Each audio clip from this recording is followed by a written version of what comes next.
Good afternoon, and congratulations to the class of 2018 and to our friends and family. We made it. We survived school, and now we can follow our dreams of going back to school, but this time even earlier. To me, this day is both exciting and frightening.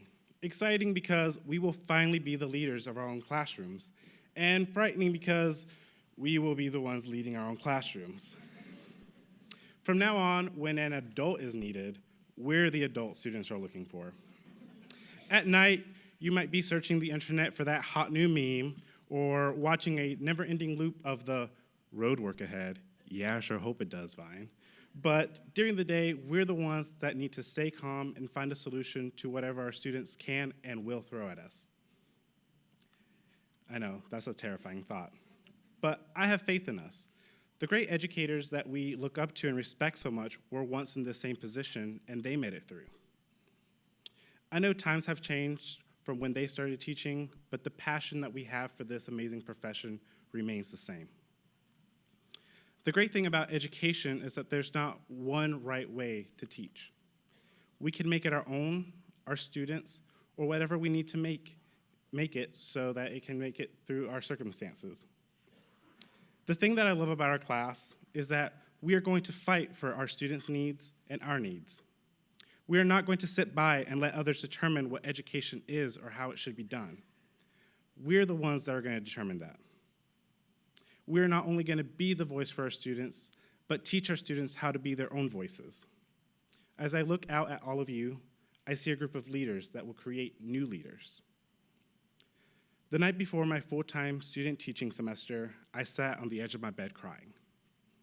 For most of winter break, I avoided the thought of student teaching and all the fears that came along with it. But there was no hiding from it now. I thought, what if I'm not a good enough teacher?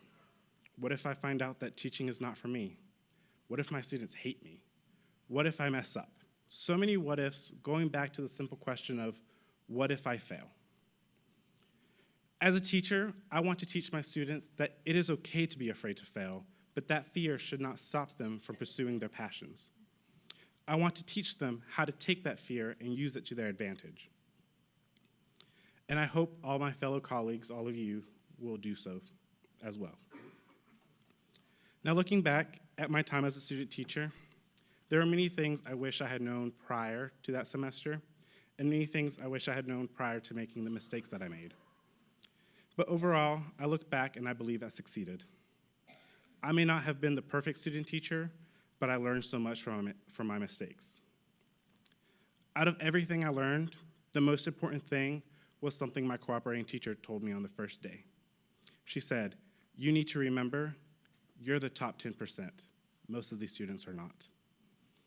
I thought I understood that concept before the semester, but not in the way that I know now. I come from a place of great privilege. Even though my mom was an immigrant and neither of my parents graduated high school, I was still in a position where I made it to college. I had the opportunity to follow my passion.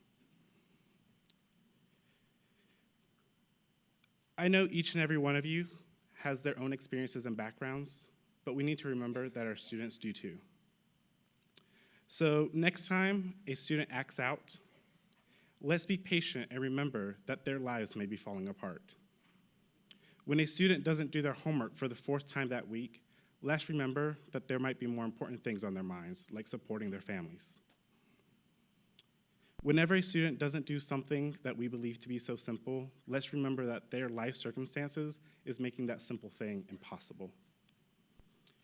As of right now, my plan is to teach middle school science for a few years before going back to school to study childhood counseling. But seeing as how my high school plan to create the first army of tap dancing squirrels did not go anywhere, I cannot be sure that that is where I will be. But I can be certain that I will spend the rest of my life working hard to advocate for the education of youth. And I hope that regardless of where life may take you, you will as well. As Sarah Kay told her future daughter in her poem, "Point B, if I should have a daughter," I want to tell my students, this world is made out of sugar. It can crumble so easily, but don't be afraid to stick out your tongue and taste it. Remember that good things come in threes and also bad things.